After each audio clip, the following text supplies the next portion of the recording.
Police stopped and humiliated a dark school bus driver in front of the students.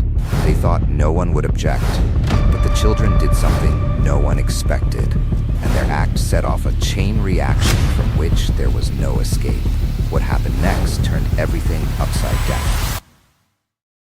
Don't forget to subscribe so you don't miss news stories. In the meantime, write in the comments, where are you watching this vid from? The morning sun filtered through the curtains of Marlon Davis's modest house, casting soft golden rays across the living room. It was still early, and the neighborhood lay quiet in the sleepy haze of dawn. Marlon was already awake, moving silently through the house so as not to disturb his wife Angela, who was still sleeping upstairs. He had always been an early riser, a habit that had followed him since his military days. Now, as a school bus driver, his mornings began just as early, though the stakes had shifted from battlefields to the bustling streets of the city. As he brewed a pot of coffee, Marlon allowed himself a brief moment of peace. The rich, earthy aroma filled the kitchen, grounding him. Today seemed like it would be just another regular day. Nothing out of the ordinary, just the same routine. Pick up the kids, drive them safely to school, and return them home. It was a job he had grown to love over the past 15 years. It wasn't just about the driving for him. It was about the kids. Many of them came from neighborhoods like his where opportunities were scarce and life was tough. He saw it as his duty to offer them a brief respite during their rides, a sense of security and normalcy, even if only for the short time they were on his bus. He poured himself a cup of coffee and glanced out the window, watching as the first signs of life began to stir in the quiet streets. The houses, most of them worn by years of weather and hardship, had stood like sentinels in this neighborhood for decades. He knew most of the families who lived in them. Some struggled to make ends meet, while others had already lost the battle. But through it all, the kids, the ones who boarded his bus each morning, remained a flicker of hope. They were his responsibility, and that meant everything to him. Taking a sip of his coffee, Marlon let his thoughts drift to his own son, Jamal, who was away at college. He smiled to himself, feeling a swell of pride. Jamal was the first in their family to go to university, and Marlon had made sure that he had everything he needed to succeed. In many ways, driving that school bus had helped make that possible. Every paycheck, every hour spent behind the wheel was another step toward ensuring his son had a better future. Finishing his coffee, Marlon glanced at the clock. It was time to go. He grabbed his jacket from the back of the kitchen chair and quietly stepped outside, closing the door behind him. The cool morning air greeted him as he made his way to the bus depot, where the familiar yellow buses lined up, waiting for their drivers. The depot was alive, with the sounds of engines warming up and drivers chatting about their routes for the day. Marlon greeted his fellow drivers with a nod and a smile, exchanging brief words as they prepared for their shifts. Despite the early hour, there was a sense of camaraderie here, a shared understanding of the responsibility they all carried. As he approached his bus, he ran his hands along the side, checking for any dents or damage from the previous day. It was a habit he'd developed over the years, one of those little things that made him feel in control. Satisfied that everything was in order, he climbed into the driver's seat and started the engine. The familiar rumble beneath his feet was comforting, like the steady heartbeat of a trusted companion. Pulling out of the depot, Marlon began his usual route through the neighborhood, picking up the kids at their designated stops. The bus quickly filled with the sounds of laughter, chatter, and the occasional argument. It was always lively, and Marlon wouldn't have had it any other way. He had learned each of the kids' names by heart, knew their families, their stories, their dreams. There was Darius, the aspiring basketball star, who never stopped dribbling an invisible ball in the aisle. Layla, the quiet one who always sat at the front, nose buried in a book. And Marcus, the class clown, who loved making everyone laugh even when it wasn't the right time. Each of these kids had their own struggles, and Marlon knew it. That's why he made sure the bus was a safe space, free from the outside pressures of their lives. On his bus, they were just kids, free to be themselves, if only for the length of the ride to school. Today seemed no different as he picked up the last group of students. The usual banter filled the air. and Marlon found himself smiling as he caught snippets of their conversations. "You see that new game they just dropped?" Darius was asking Marcus from the back of the bus. "Man, I've been saving up for that. It's supposed to be lit." Marcus responded with a wide grin. Marlon shook his head slightly, amused. He didn't always understand their slang, but he appreciated the joy they found in the little things. As they drove through the city, the kids settled into their usual routines. Some talked, others listened to music, a few even dozed off. Marlon's mind wandered as he kept his eyes on the road. Thinking about the weekend, he planned to visit Jamal at college, maybe catch a basketball game, or just spend some time together. It had been a few months since he'd seen his son, and he missed him more than he liked to admit. But as they passed into one of the quieter neighborhoods on the outskirts of the city, Marlon noticed something unusual. A police car was trailing behind them, its lights off, but clearly keeping pace with the bus. At first, he didn't think much of it. It wasn't the first time a patrol car had followed him. Sometimes they just monitored school buses to ensure safety. But as he turned onto the main road, the police car's lights flashed on, and the siren gave a short, sharp wail. The bus immediately fell silent. Marlon's hands tightened on the steering wheel as he glanced into the rearview mirror. The kids were all staring out the windows, eyes wide, whispering to one another. "What's going on, Mr. D?" Layla asked softly from the front seat, her book forgotten in her lap. "I'm not sure," Marlon replied, keeping his voice calm. "Just stay seated. Everything's going to be fine." He pulled the bus to the side of the road and watched as the police car came to a stop behind them.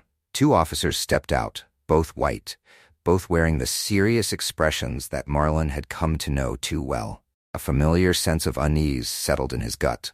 This wasn't the first time he'd been pulled over by the police. He knew what was coming. He could feel it in the way they approached, the tension in their steps. One of the officers, a tall, broad-shouldered man with a buzz cut, walked up to the driver's side window and knocked on it with more force than necessary. Marlon rolled the window down and looked up at him. "Driver's license and registration." The officer demanded, his tone clipped. Marlon nodded and reached for his wallet, keeping his movements slow and deliberate. He handed the officer his license and the bus's registration, hoping this would be over quickly. But the officer didn't move. He stood there flipping through the documents with a frown. "What's the problem?" Officer Marlon asked, careful to keep his tone polite. The second officer, a shorter man with a thick mustache, stepped closer. His eyes narrowing as he appeared into the bus, stepped out of the vehicle. The first officer ordered. Marlon's heart sank. This wasn't going to be simple. He could feel the kids' eyes on him, waiting, watching. He didn't want to make a scene in front of them. Didn't want them to see him like this, but there was no way out now. Keeping his voice calm, he said, "Can I ask what this is about?" The officer's eyes hardened. "Step out of the vehicle." Marlon hesitated for only a second before he unbuckled his seatbelt and slowly opened the door. As he stepped out onto the sidewalk, the officer motioned for him to move toward the front of the bus away from the kids' line of sight. But Marlon knew they were still watching, still recording every move with their phones. "Hands on the hood." The officer barked. Marlon did as he was told, feeling the cold metal of the bus hood under his palms. His mind raced, trying to figure out how this had escalated so quickly. He wasn't speeding, hadn't broken any traffic laws. This was supposed to be just another routine day. Behind him, he heard the second officer talking to the kids, trying to assert control. "Everyone stay in your seats. This is a routine check." But Marlon knew better. This wasn't routine. This was something else entirely. The cold metal of the bus's hood pressed into Marlon's palms as he kept his hands firmly planted, standing in silence. His heart pounded in his chest, but his expression remained calm, even though frustration gnawed at him. Years of experience had taught him that the wrong move, an angry word, a sharp gesture could turn a tense situation into a nightmare. But this time, the stakes felt higher. The kids on the bus were his responsibility, and they were watching everything. If this went wrong, the impact would be far worse than his personal humiliation. The officer with the buzz cut stood close behind him, his breath audible. Marlon could hear the faint scribbling of a notepad as the second officer, the one with the thick mustache, leaned against the bus, and jotted down something with unnecessary slowness, dragging the moment out. "You driving this bus legally, huh?" the mustached officer asked, his voice dripping with sarcasm. "Looks a little out of place. You don't fit the picture." Marlon swallowed the anger building in his throat. "I've got the paperwork. Everything is in order." His voice was steady, though the edge in it was impossible to miss. The officer didn't even glance at the papers. He gave a mock and chuckle. "Yeah, well, we've seen enough fake licenses to know when something's fishy." Behind him, through the windows of the bus, Marlon could hear the low murmur of the kids. Darius, the basketball star, whispered urgently to Marcus. "They're treating him like a criminal for no reason." From the back of the bus, Darius' voice rose. "This ain't right, Mr. D. Quiet, Darius." Marlon called over his shoulder, trying to project calm even as frustration boiled under his skin. The last thing he wanted was for one of the kids to say or do something reckless, but it was too late. The buzz-cut officer snapped his head toward the bus and marched up to the door, yanking it open. "Everyone stay in your seats. No one moves. You hear me?" The kids froze, wide-eyed, some with phones in their hands filming everything. The officer's gaze swept over them, his eyes narrowing with suspicion. "Put those phones away," he barked, but Darius refused. "Nah, man, we're recording. We got every right. Shut that off right now, kid, or I'll ping." "That's enough." Marlon's voice rang out with uncharacteristic force. The officer turned, his jaw tightening in irritation at being interrupted. Marlon met his gaze steadily, a flicker of anger now visible in his usually calm expression. "They're just kids," Marlon said, his voice low but firm. "This isn't necessary." The buzz-cut officer stalked back toward Marlon, standing uncomfortably close. "I'll decide what's necessary," he muttered, then louder, hands back on the hood. "The end." Marlon complied, glancing sideways just long enough to see Darius holding his phone higher, still recording. Darius had that look in his eye. Fierce, rebellious. Marlon knew that look. He'd seen it in boys growing up in neighborhoods like this. Boys tired of being treated like criminals just for existing. "Why you actin' like this, man?" Marlon asked the officer, his tone even, but edged with exhaustion. "I'm just doing my job." "These kids didn't do anything," the officer grunted. "If everything's in order, this won't take long, but I gotta make sure you are who you say you are." "Everything is in order," Marlon repeated quietly. "You know that." The other officer circled back around and crossed his arms. "Maybe, maybe not. We've got procedures and we follow them." Marlon could see it now. This wasn't about procedures. It never was. It was about control. The officers had the power here, and they were making sure everyone, especially Marlon, knew it. Inside the bus, fear spread like wildfire. Layla, always the quiet one, clutched her book tightly to her chest, her face pale. "Are they going to arrest Mr. D?" she whispered to the girl next to her. Darius leaned into the aisle. "Nah. They're trying to scare him." Marcus, the class clown, wasn't joking this time. "They're not just scaring him. They're messing with us too." Marlon could hear the kids' whispered conversations through the open bus door, and it broke something inside him. They shouldn't have to see this. Shouldn't have to witness him being treated like a suspect just because of the color of his skin. The officer stepped back, glancing at his partner. "You know what? I think we're gonna need to take this guy in for further questioning. Just to be safe." Marlon's stomach dropped. "You can't do that," he said firmly. "I've got kids on this bus. I'm their driver. Their parents are waiting for them at school. You can't just take me in. We'll find them another driver," the mustached officer replied with a shrug.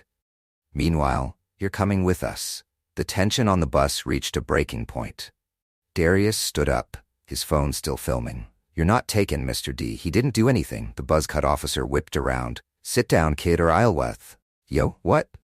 Darius shot back, defiant. "You're gonna arrest me too." The officer stormed toward the bus door, but Marlon quickly stepped between them, blocking the officer's path. "That's enough," Marlon barked, his voice carrying a weight that made even the officer pause for a moment. "They're kids," Marlon repeated slowly, enunciating every word. "You're not laying a hand on them." The officer glared at him but didn't move.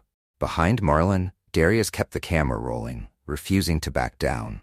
The tension crackled in the air like electricity. Finally, the mustached officer sighed. "Let's wrap this up before things get out of hand." Marlon exhaled slowly, the knot in his stomach tightening. He knew things were already out of hand, but at least for now, the kids were safe. The officers conferred briefly. Speaking in low voices, Marlon couldn't make out. After a moment, the mustached officer turned back toward him. "All right," he said grudgingly, "you can go, but next time, watch yourself. We'll be watching." Marlon bit back a retort and gave a stiff nod. Sure. As the officers returned to their patrol car, Marlon slowly walked back to the bus, every muscle in his body aching with tension. The kids watched him with wide eyes as he climbed into the driver's seat. "You okay, Mr. D?" Darius asked quietly from the back. Marlon forced a smile, though it felt like his face was made of stone. "Yeah, kid, I'm okay." But inside, he knew he wasn't okay. Not really. This wasn't the first time something like this had happened, and it wouldn't be the last. And the worst part was knowing that the kids, those bright, hopeful kids, had to see it happen. He started the bus, the engine rumbling beneath him. "All right, let's get to school," he said, trying to sound normal, like nothing had happened.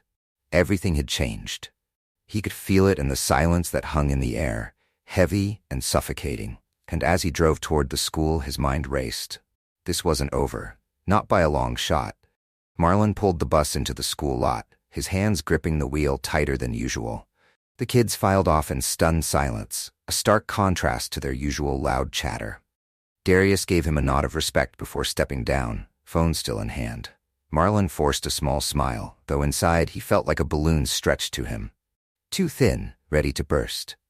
By the time Marlon parked the bus and headed toward the driver's lounge, the weight of what had happened hit him harder. It wasn't just another police stop. This was different. The kids were involved. They saw everything, and worse, they felt it. He knew how these moments could etch themselves into young minds, shaping their fears, their understanding of the world. He sat at a worn-out table in the lounge, clutching a bottle of water he couldn't bring himself to open.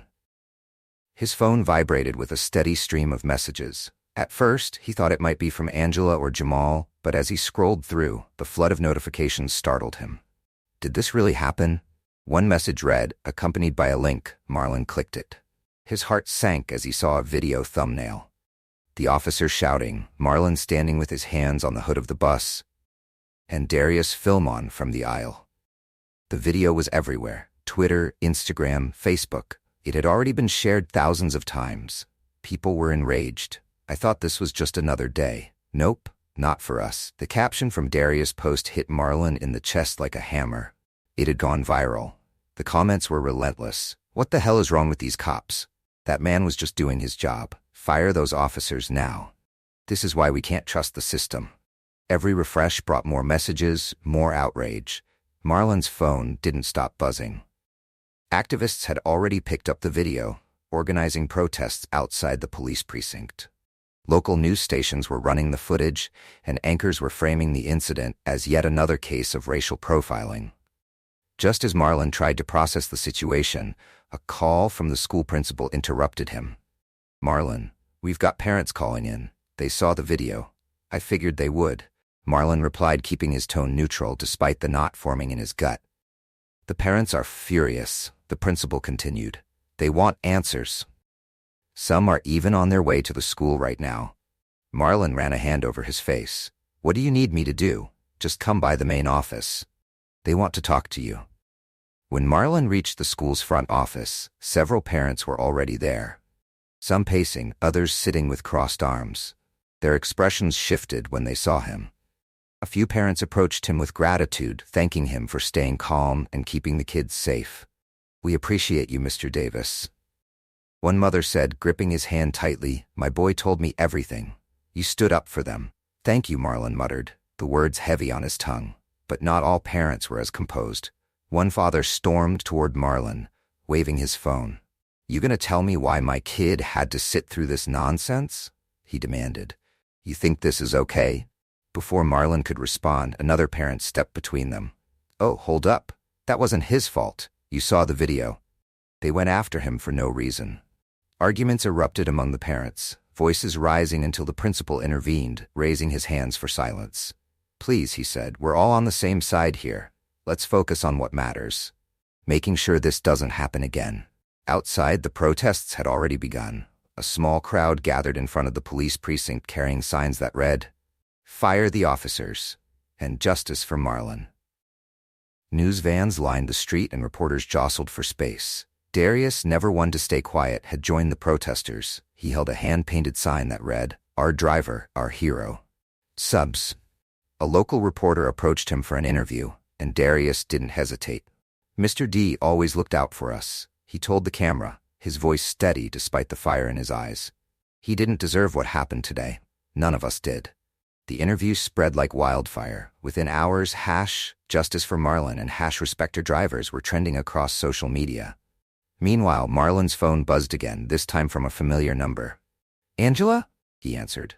"You okay, baby?" Her voice was filled with worry. "I saw the video. Jamal saw it too. He called me. He's furious. I'm okay." Marlon assured her, though the exhaustion was evident in his tone. "It's been a day. You're a good man, Marlon. I just hate that they keep doing this to you." "Yeah," Marlon whispered. "Me too." The day dragged on, and as the sun set, the protest outside the precinct only grew louder. More parents and students joined, standing in solidarity with Marlon. The police chief issued a brief statement, calling the officers' actions under review. But that wasn't enough for the crowd. They demanded accountability, not empty promises. As Marlon sat on the edge of his bed that night, exhaustion weighing heavily on him, the enormity of the day settled over him like a thick fog. He knew this wasn't just about him. It was about every child on that bus. Every person who had ever felt the sting of unjust suspicion. His phone buzzed one last time before he set it aside. It was a message from Darius. "You always told us to stand up for what's right."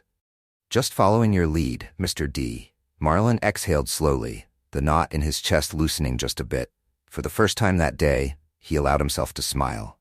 The fight wasn't over, not by a long shot, but at least he knew he wasn't standing alone.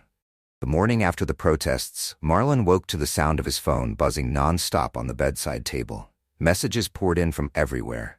Journalists asking for interviews, parents sending words of support, activists calling for him to join their cause.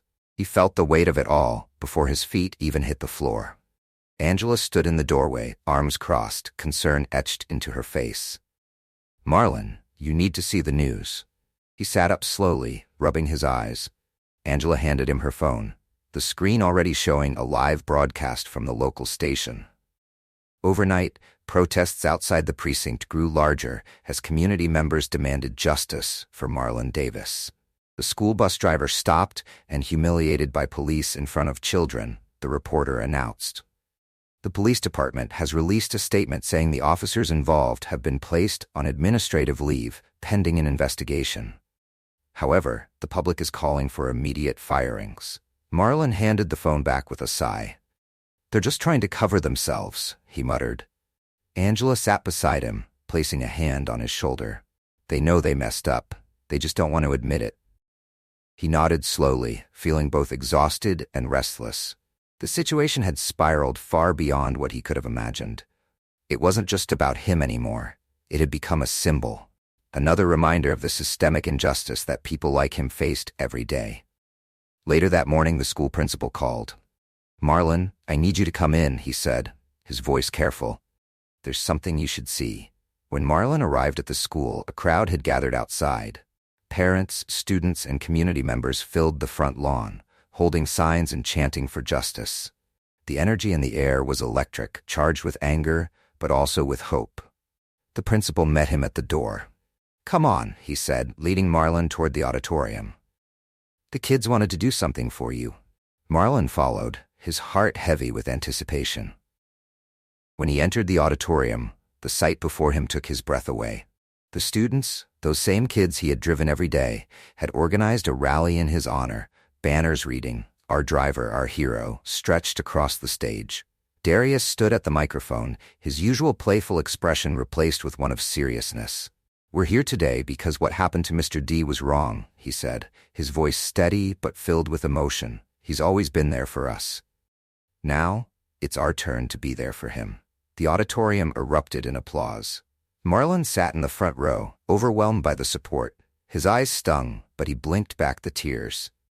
These kids, his kids, had taken a stand, and they weren't backing down. After the rally, parents approached him with hugs and words of encouragement. "We've got your back, Marlon," one mother said. "You're part of this community, and we won't let them treat you like this." The support gave him strength, but the fight wasn't over.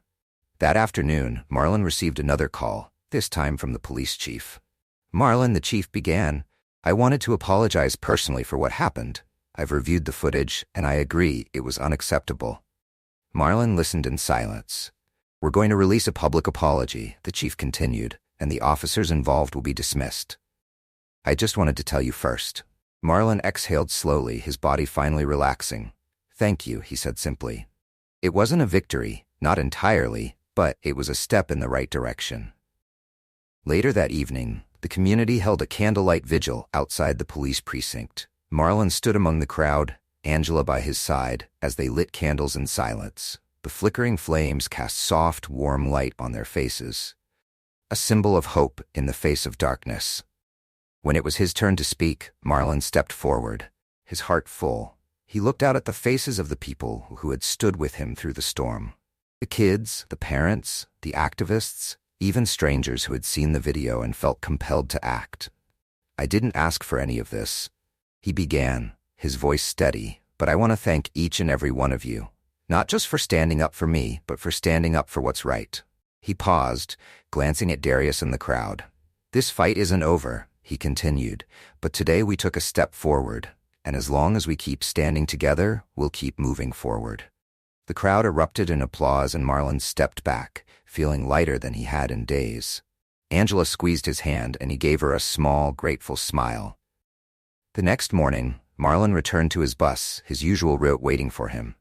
As he pulled up to the first stop, Darius was there, waiting with a grin. "Ready for another ride, Mr. D?" Darius asked as he climbed aboard the bus, his phone tucked away this time. Marlon chuckled, feeling a warmth in his chest that hadn't been there in days.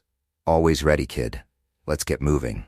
The other kids piled onto the bus, their usual energy restored.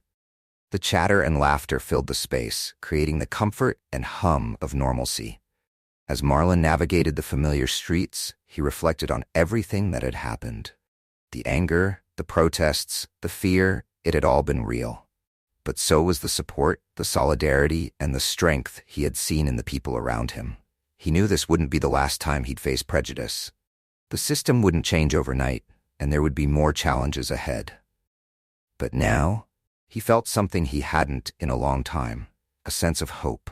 Not just for himself, but for the kids on this bus, for the community that had rallied behind him, and for everyone fighting the same battle. As the bus rolled toward the school, Marlon glanced in the rearview mirror, catching a glimpse of the kids. They weren't just passengers on his route. They were his responsibility. He smiled to himself. We're going to be okay. Because for every obstacle they threw in his way, Marlon knew now that he wasn't facing it alone.